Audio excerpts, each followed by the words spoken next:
Shalom everyone. Again, this is Amir Tsarfati, and this is a Middle East current events update live from Lisbon, Portugal. I'm here for a couple more days.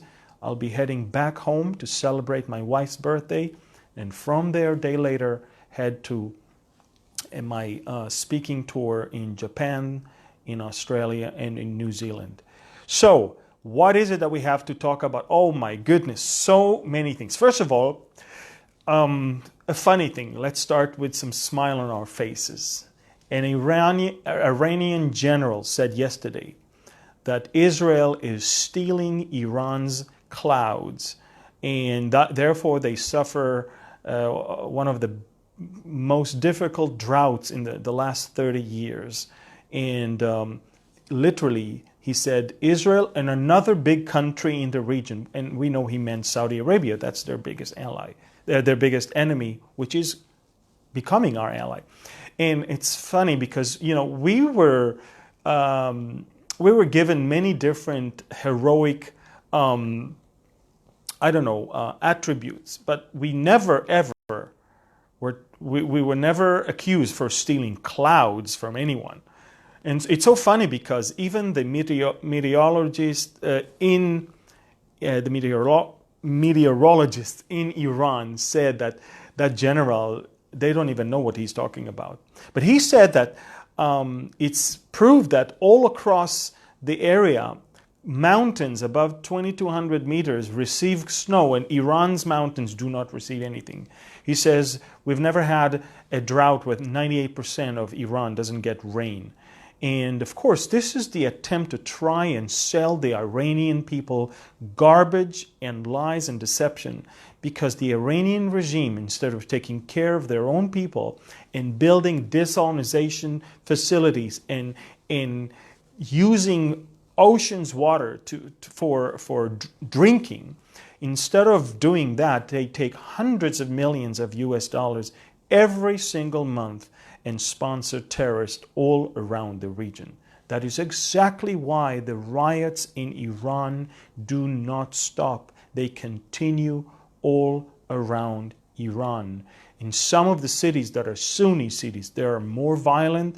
Other cities like Tehran, they are less violent. But we're talking about people that don't even have clean water to drink. It's not even about the inflation. It's not even about the devaluation of their currency. It's about drinking water that they don't have anymore. That's how pathetic it is. The trillions of dollars that the Iranians were promised with the Iran deal, all the money that they were already given by the Obama administration is not going to better the Iranian people. It is actually going to feed the terrorists and the monsters in Yemen and in Lebanon and in Syria and in Iraq and in Gaza. So we see that the Iranian people themselves understand that they are being fooled by their own regime. That's why, in a very unprecedented manner, the Iranians started chanting in the street, death to Palestine, death to Syria. And in fact, they say America and Israel are not our enemy. Iranian people are saying our enemy is our regime.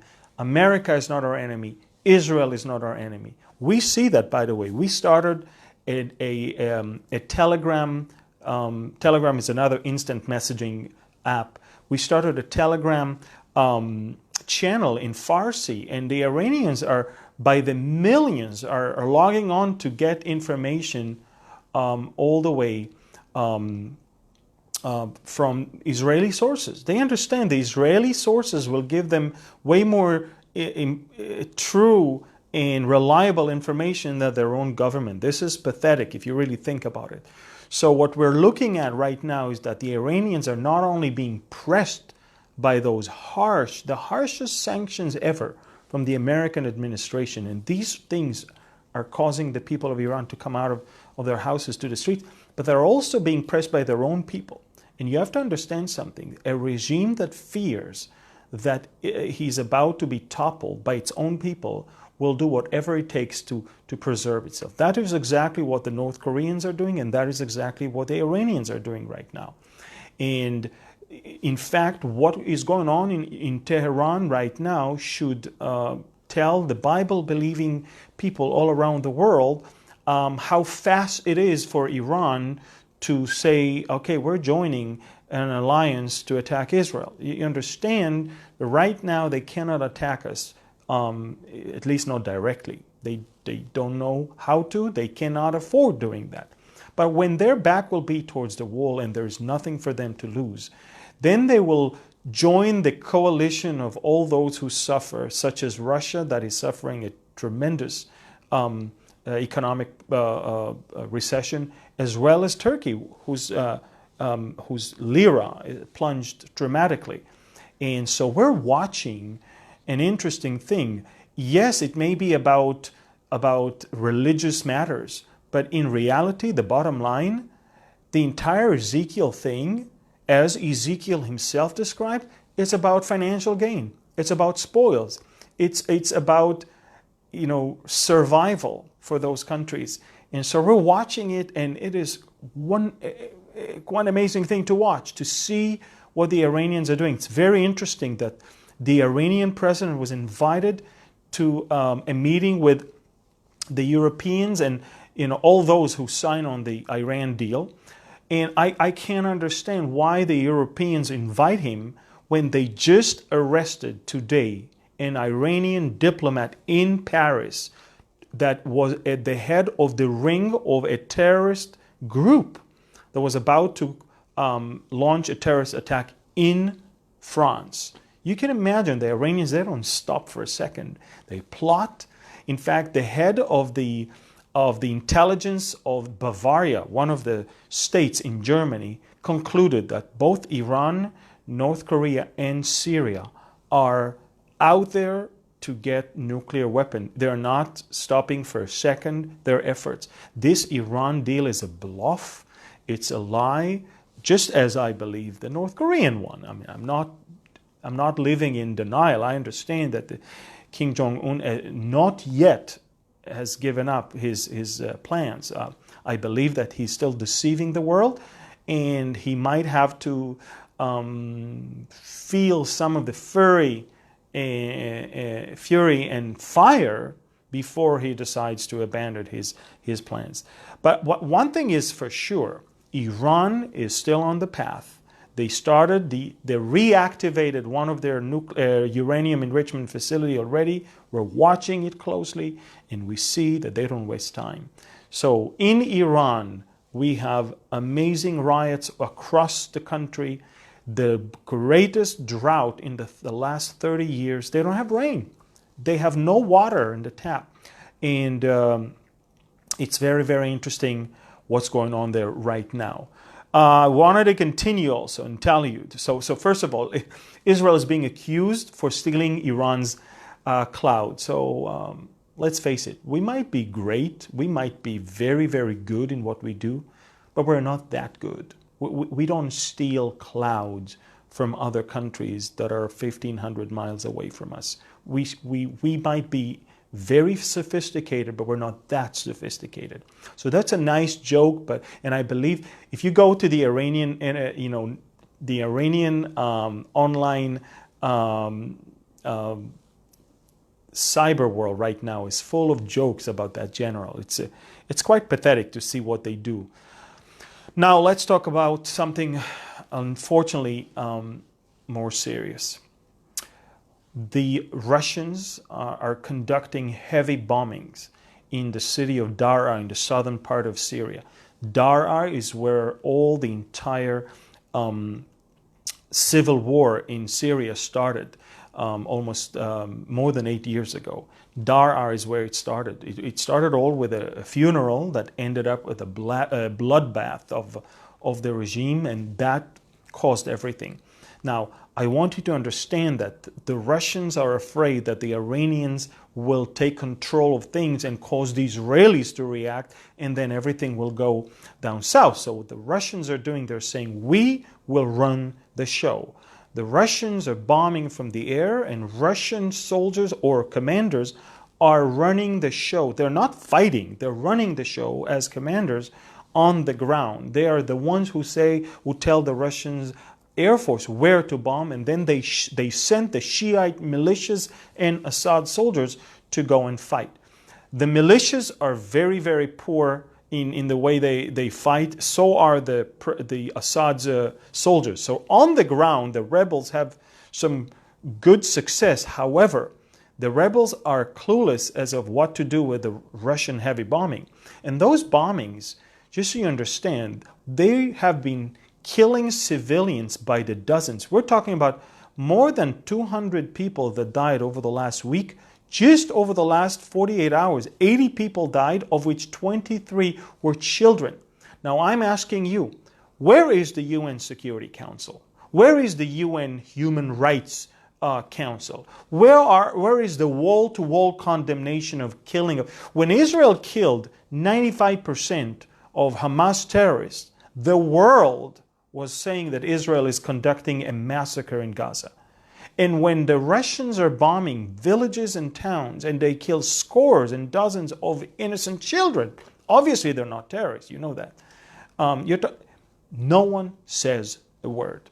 So the world in its purest form of hypocrisy is there, and no one, of course, is saying a thing. That I want to say that we're talking about almost 250,000 people that are now fleeing out of their houses. The UN Human Rights Council is now demanding Jordan to open its border. They will not tell the Russians to stop bombing.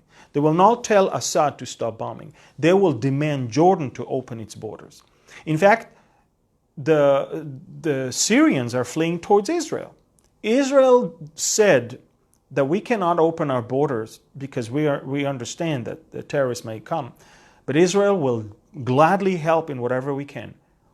Over the last few days, Israel conducted an operation in the depth of Syria where we brought tents, we brought food, we brought medicine, we brought some first aid instruments. Israel is helping Syrians. Those who've been our enemies are now being aided by the Israelis, while their own people and their friends are killing them. Not only that, over the last 48 hours, Israel also managed to get some wounded Syrians, amongst them several children, into Israel, and we're treating them in Israeli hospitals. So Israel is treating the wounded Syrian children and is giving food and medication to the Syrian people. And I cannot say that about Russia, about Assad, about Iran, about Hezbollah, or about Turkey. So we're watching something that is going on, and the Syrians themselves, they already know. If we want to find peace and remedy and help, we'll come to the Israeli side. They are the only ones that we know that will never, ever kill us. This is what the Syrians know. By the way, that's what also the Palestinians know, but they will never tell the world. We treat in Israel many of the wounded children in Gaza. The Hamas is sending them out towards the border to get shot by Israeli soldiers. And then we take them and treat them because obviously that's not our intention, to shoot at children. We want to kill the terrorists, but the terrorist is using them as human shields. So that's what Israel is doing. This is this is what we believe in. This is our moral compass, and we will always do that as long as we can. So again, the Russians are bombing. The Russians are running the show on the ground and in the air, and the Shiite militias and Assad soldiers are just useless. Israel is keeping its eye open. You understand that as long as the war was going on the eastern part of Syria, we didn't mind. But what the problem is, the war is getting closer and closer to the Israeli side, to the Israeli border, to the Golan Heights.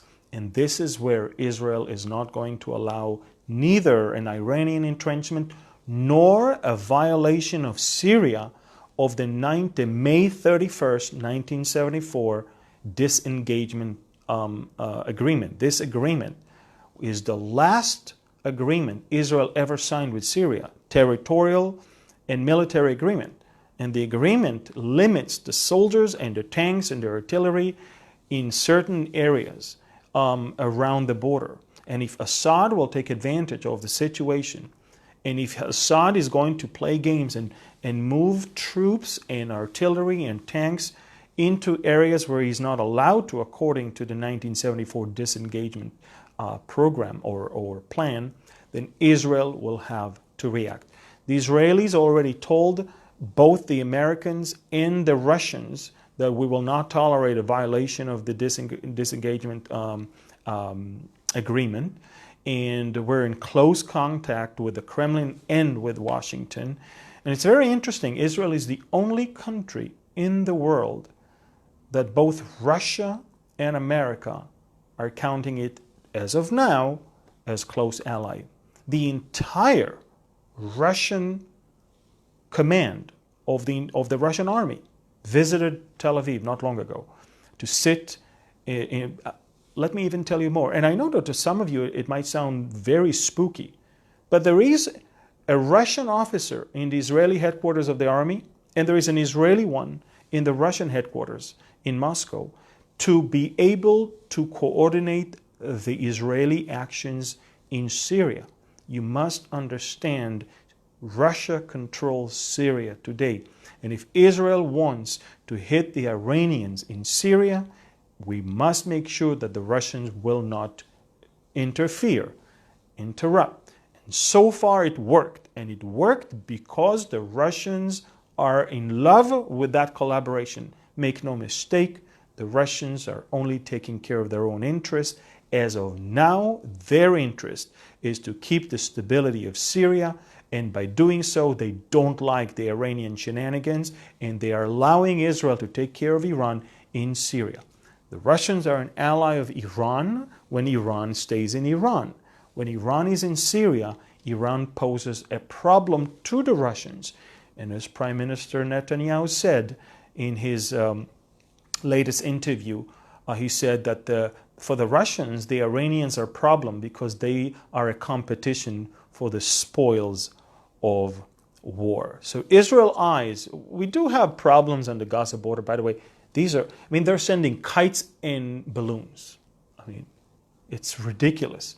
And they're sending kids to send it. And all they do is they create some brush fire around the area. But it's not really any major damage. And it's not a threat to the security of Israel or to the existence of Israel. They've never been so.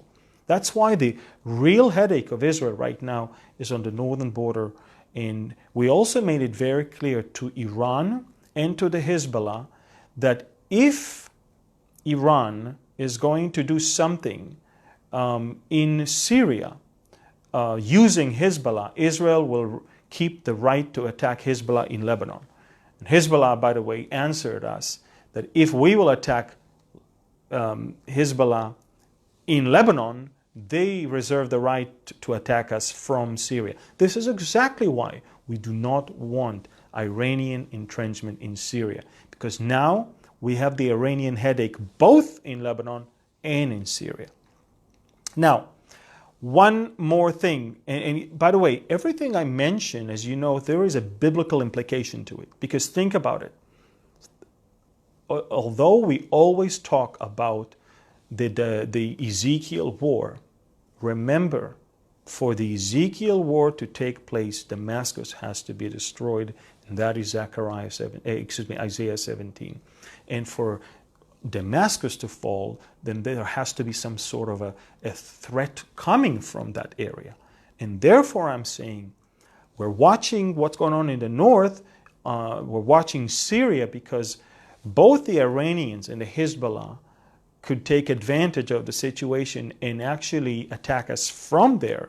And Israel retaliation will be on the Syrian regime, whom we hold as responsible for what's going on in his own country. So very, very interesting to see this thing.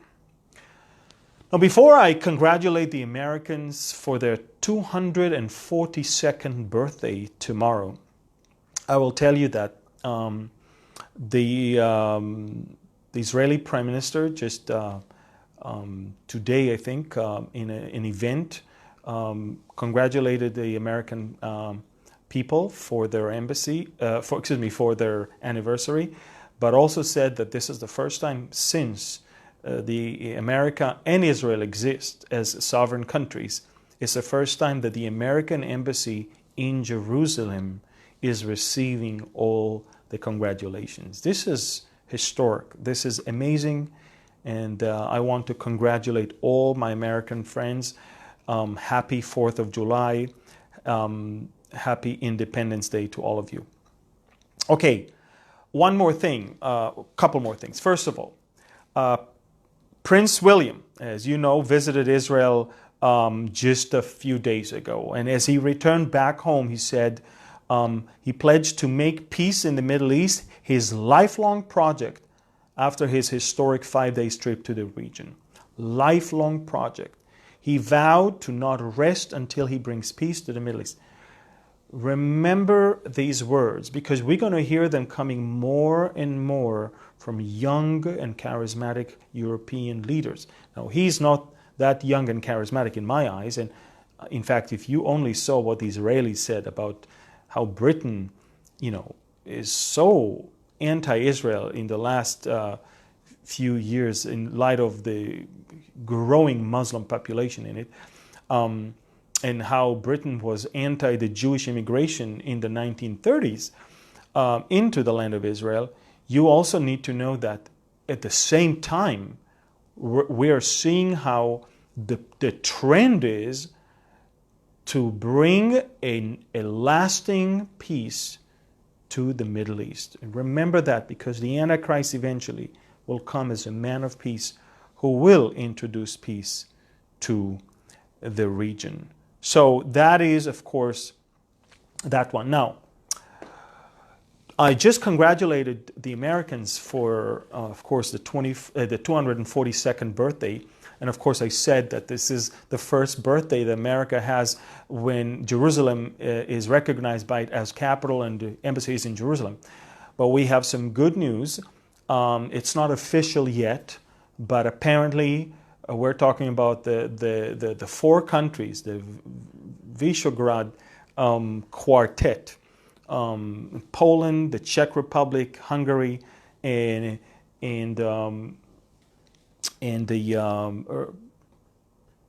so they are going to move their embassies to Jerusalem. This is an amazing thing.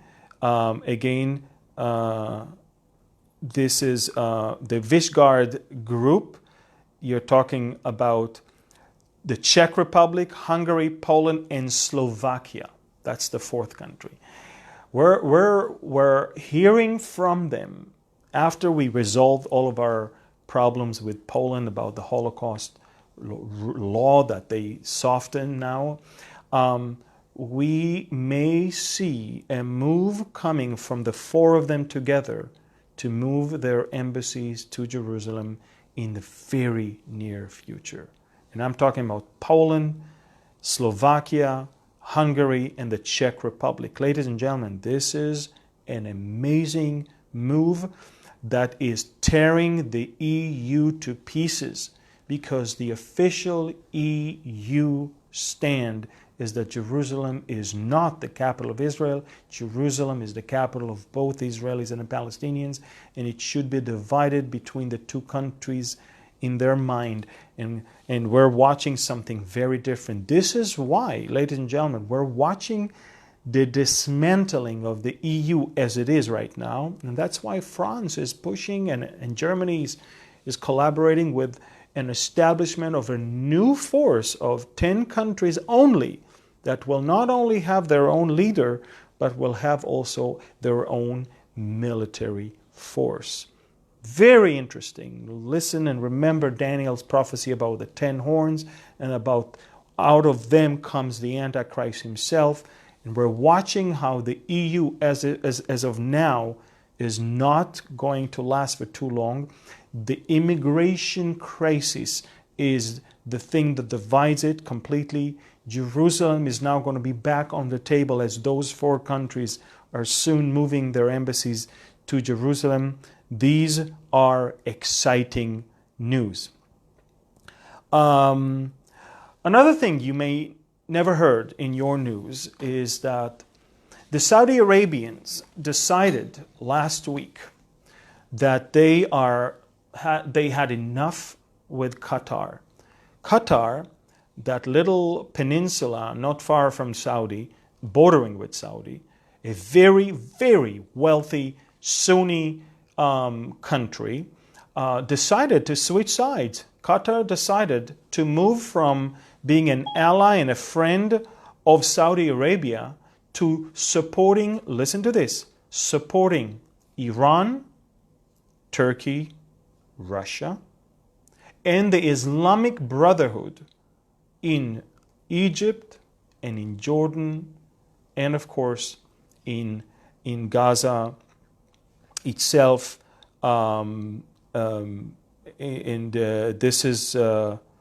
This is very, very interesting thing, and you understand that what we're watching is very interesting. Listen to what the Saudis decided to do.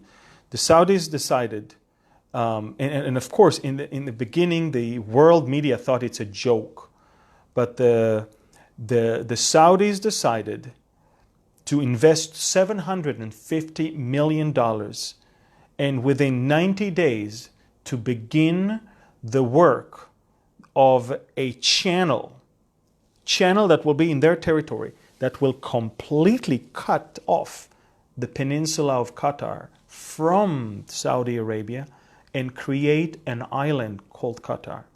Now, the channel is not on the Qatari side, so the Qataris cannot say anything. The Saudis say, well, in our territory, we can dig whatever we want. The Saudis, they're talking about 60 kilometers, 200 meters wide, 20 meters deep. And we're talking about a project that they're planning on investing $750 million, and they want it to be done within a year.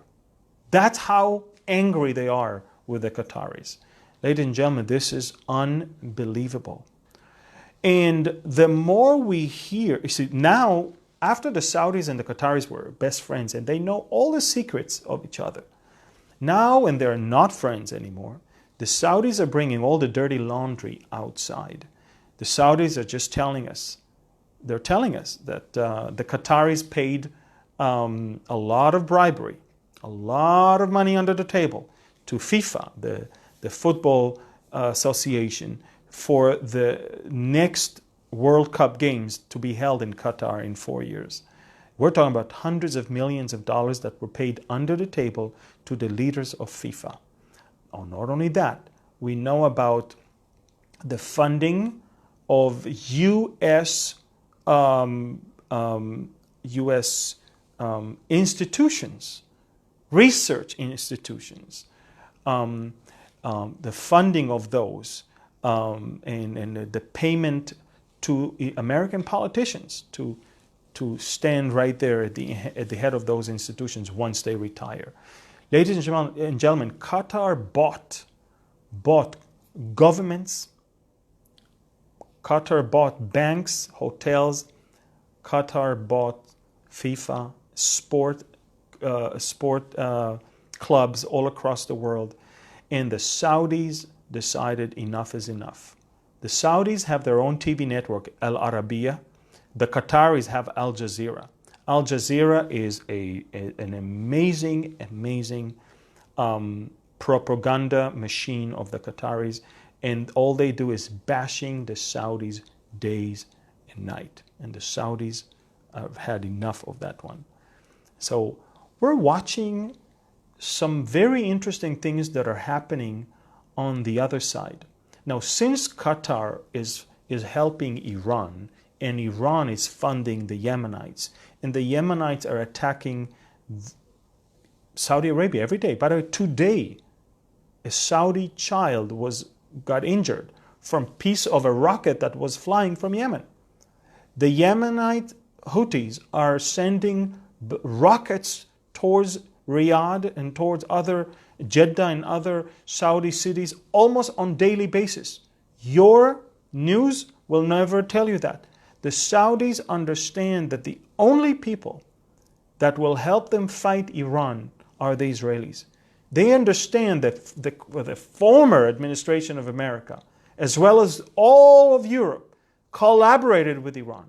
They understand that it's hard to trust others but Israel. Israel is the only country that is determined to stop Iran and Iran's attempt to entrench itself in the whole region. Therefore, the Saudis are changing their tones right now. I'm watching Saudi military analysts and Saudi political analysts on their own TV saying clear and simple, like never before, that Israel not only has the right to exist, but the Palestinians are damaging themselves every time they say no. Because, and I mean, it's unbelievable how the Saudis knows the history very well, all the way from the time of the 1930s until now. They remember every moment that the Palestinians said no and the Israelis said yes. As our former foreign minister said, the Palestinians never missed an opportunity to miss an opportunity. This is quite sad. So we're watching drama in the Saudi-Qatari side right now. This is going to, by the way, Qatar, it's very interesting. It means an island. And it's very interesting. It's almost like a prophetic name to that place.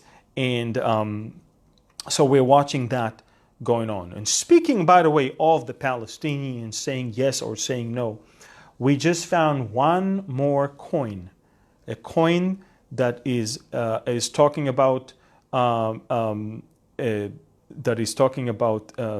Israel and Zion, a coin that is from the last year of the Jewish revolt against the Romans in 70 AD, and it says on it in ancient Hebrew, for the redemption of Zion.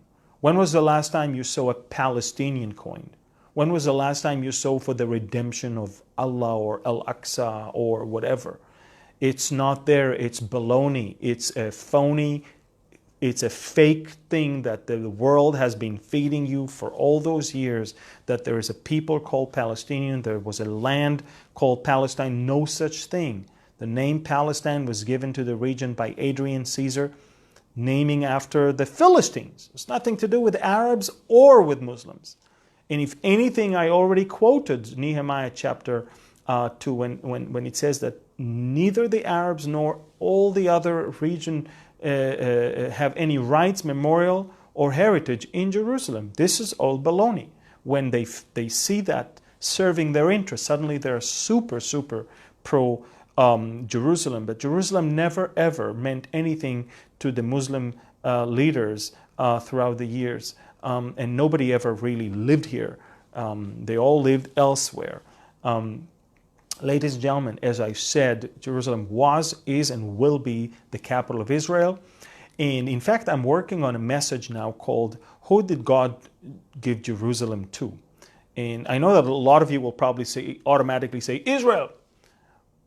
But the answer is quite interesting and may surprise you. It's not that he never gave it to Israel, but who did God give Jerusalem ultimately to? It's very interesting. We're going to talk about that shortly. I'm going to give the message, hopefully, in one of my teachings in New Zealand. And the minute I can, I'll post it online. Speaking of posting my teachings, we're happy that in just a few maybe a week or two, we're going to launch our Romanian and German and Portuguese YouTube channels, and we're very excited about that. Israel just passed a law cutting the funding to the Palestinian Authority over its payments to terrorists. Israel is collecting now all the taxes for the Palestinians, and we're giving them the money. we decided that all the money that they're paying terrorist families, we're going to cut it from the money that we collect. And this is a bold move because America legislated such legislation before Israel even did. The Taylor Force legislation that passed, the U.S. Congress stopped all funding of PA because the PA is funding terrorist families. The father of Taylor Force, that American ex-Marine that was killed in Jaffa by a Palestinian terrorist, the father just came today to Israel to celebrate, to be a guest of David Friedman, the ambassador of America to Israel. And just so you know, lawmakers gave final approval to measure deducting Abbas's payment to Palestinian prisoners and families of slain attackers from tax revenues collected by Israel. So it's important that you understand those things. And overall, it was a very peaceful week in Israel. And I want to tell you something. We're still growing, we're still prospering, and we're watching more and more and more and more countries asking to become partners with Israel. We've never seen it before. In the 70 years of Israel existence, we've never seen anything like that. Recent polls show that 80% of the Israelis not only feel satisfied, but they feel safe and secured. And I know that the media will try to portray Israel as a very, very unsafe place. But I want to tell you something. It is way more dangerous to live in Chicago today, or even in other parts of the world, than in Israel itself. Israel, what makes a country safe is the feeling of its people. You can have the biggest walls and you can have the best weapons and the greatest soldiers, and still if the people don't feel secure, then the country is not secure. And the Israelis feel secure and safe, and they're very satisfied. And this is funny because we Jews were not always satisfied. We love to complain. As you know, these are the jokes that we say. But I want to tell you something. We've never had it better. And yes, this is the calm before the storm. And yes, it is what Ezekiel saw when he described the war. Israel is safe, secure, and prosperous.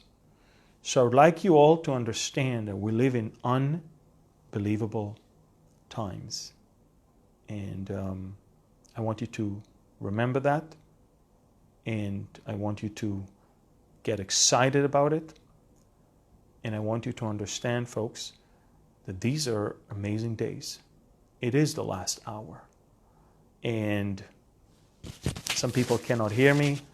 I guess it's your problem because all the rest can. So I just want you to get encouraged. These are days when it's so easy to get discouraged. And I want to encourage you. Everything around us is happening for a reason and for a season. Thank you. Now, just for you to know, a lot of people registered to our next year's tour to Israel, where I'm going to teach Bible in different locations. February and December are still having several openings there. Go and register. These tours will change your life. And our prices are a bit higher because they're including everything. Everything. You don't have to bring a dime with you to Israel when you come with us. Everything is included. It's up to you if you want to buy yourself something, but all the meals, all the food, all the hotels, all the sites, all the tips, everything is covered. So I want to encourage you to consider that. On our website. You have all the information you need, and you can contact us through the website, and we will answer all your questions. Apart from the 63-year-old and the 80-year-old that wanted to come to the young adults tour, I guess we've got enough applications. We received enough applications for our scholarships, and we're going to go through them and get the right people to be of the 25 that will win the scholarships for next year's Young Adults Tour. Thank you again for your prayers. Thank you for your support. Thank you also for remembering my health. I feel great, and I'm really ready for my big tour in Asia. So let's finish this update with the Aaronic blessing. All right, so let's do it. יברכך אדוני וישמרך. יאר אדוני פניו אליך ויחונך. יישא אדוני פניו אליך וישם לך שלום. May the Lord bless you and keep you. May the Lord shine his face towards you and be gracious to you. May the Lord lift up his countenance towards you and give you peace. His shalom. That peace that surpasses all understanding. That peace that the world cannot give, nor can the world understand. It's the peace that only can come from the Prince of Peace, the Lord of Peace, who can give you peace now and forever, here and everywhere. It is Yeshua, our salvation, Jesus. And in his name we pray. And all of God's people say, Amen. Amen. Thank you. God bless you. I love you. And shalom from Lisbon, Portugal. Bye-bye.